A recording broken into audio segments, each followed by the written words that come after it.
This is one of those videos where I was thinking about something and thought, hey, this could be a video. And today's video is talking about a concept that I don't know everyone understands or knows, or I know early on in my journey in firearms, I had no idea that this word even exists. I speak English and I pronounce it incorrectly. I say Meplat or something like that. It varies. It's French, and I believe the proper pronunciation is Meplat, but it's M-E-P-L-A-T. Yeah, and all that is the flat surface of a, well, let's see here, the flat surface or blunt tip of a bullet, and that's essentially what you're seeing in the in wad cutters. Wad cutters are primarily just a flat surface.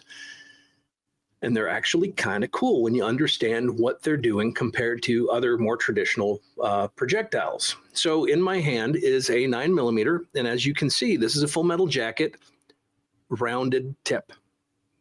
Common everyday practice stuff. Not manufactured the best. It's manufactured to be shot in training scenarios. When shot into tissue, essentially what it does due to the round nose, it essentially pushes its way through and stretching flesh around it till it pokes a hole through and then continues through, and then the flesh closes up to a point afterwards. So essentially it's pushing its way through, versus something with a Meplat. Here's a 32 long, I think, yeah, I'm pretty sure there's a 32 long wad cutter, a buffalo bore. And if you can see that, it is not entirely in focus, but that just has, it's a flat surface with a sharp 90-degree angle. Here's a Keith semi-wad cutter. Similarly, you have the flat surface, and additionally, you have this other flat underneath.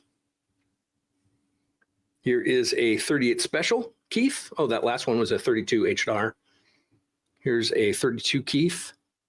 Also notice there's a flat tip.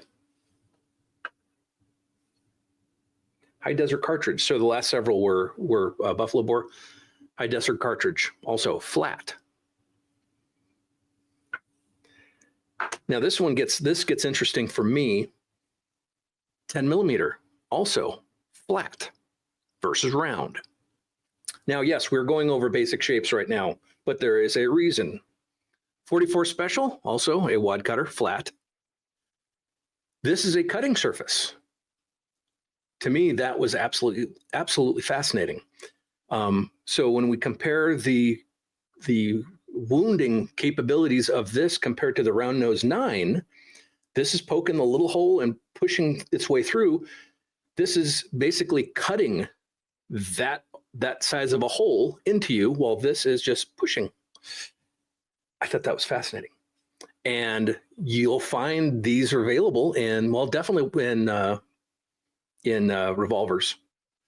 And to some point, I definitely have seen flat-nosed 10 mil and 40 cals.